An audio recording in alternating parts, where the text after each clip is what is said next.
এতিয়া মই নাজানো, কিন্তু সাংবাদিকৰ ওপৰত আক্ৰমণত সাংবাদিকে আকৌ জোৰ দিয়ে দেখোন। আমাৰ ঢেকীয়াজুলিত সাংবাদিকক এচাম ব্যক্তিয়ে আক্ৰমণ কৰিলে, সেইচাম ব্যক্তিক আকৌ আন এটা সাংবাদিক গোষ্ঠীয়ে প্ৰতিৰক্ষা দি আছে, ৰক্ষণাবেক্ষণ দি আছে। গতিকে সাংবাদিকৰ মাজত একতাটো লাগিব, হয় নহয়? দিলীপ নাথ বোলা ব্যক্তিজনৰ ল'ৰাই এজন সাংবাদিকক পিটিলে আৰু প্ৰতিদিন টাইমছে দিলীপ নাথক ৰক্ষণাবেক্ষণ দি আছে। তাৰমানে সাংবাদিকৰ মাজতে একতা নাই। আপোনালোকৰো অৱস্থা আমাৰ দৰে হৈছে, Congress, BJP, AGP, BPF type. গতিকে আপোনালোকৰ মাউচটোতো এতিয়া দেখা পালে আমাৰ কিজানি কমেই। এতিয়া আমি দুইটা বেলেগে ইলেকশ্যন খেলিম, তথাপি ইউজিদা মই থিয় হৈ আছো।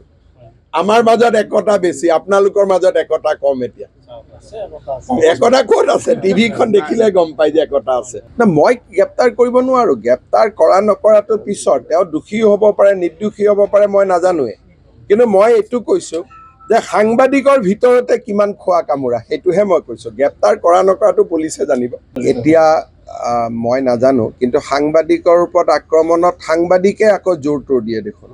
আমাৰ ঢেকীয়াজুলিত সাংবাদিকক এচাম ব্যক্তিয়ে আক্ৰমণ কৰিলে, সেইচাম ব্যক্তিক আকৌ আন এটা সাংবাদিক গোষ্ঠীয়ে প্ৰতিৰক্ষা দি আছে, ৰক্ষণাবেক্ষণ দি আছে। গতিকে সাংবাদিকৰ মাজত একতাটো লাগিব, হয় নহয়?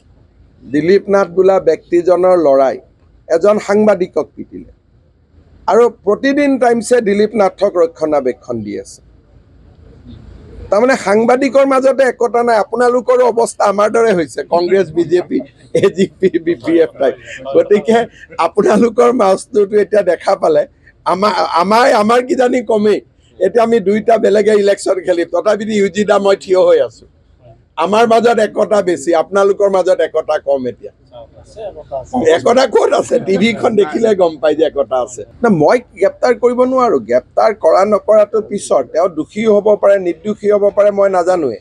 কিন্তু মই এইটো কৈছো যে সাংবাদিকৰ ভিতৰতে কিমান খোৱা কামোৰা, সেইটোহে মই কৈছো। গ্ৰেপ্তাৰ কৰা নকৰাটো পুলিচে জানিব।